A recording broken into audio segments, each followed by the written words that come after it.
This is the Lone Crater YouTube. We hope this video helps. You start by picking the right database for scale and queries, because that decision shapes your schema and costs. Once chosen, install the driver or client library in your project and create a dedicated DB user with least privileges for security. Then define your schema and primary keys, make indexes for common queries. Run a local migration so your app and DB match. Make sure to version migrations. This prevents drift between environments and saves debugging time later. You now integrate the DB into the app. Choose an ORM or lightweight query builder depending on control needed.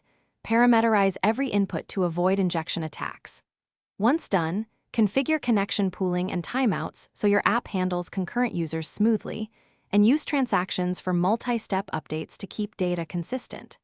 For performance, add caching for hot queries and page results, plus pagination to limit payload size. Remember to log slow queries so you can optimize. You deploy with migrations applied in a controlled release and store DB credentials in a secrets manager, because exposure costs downtime.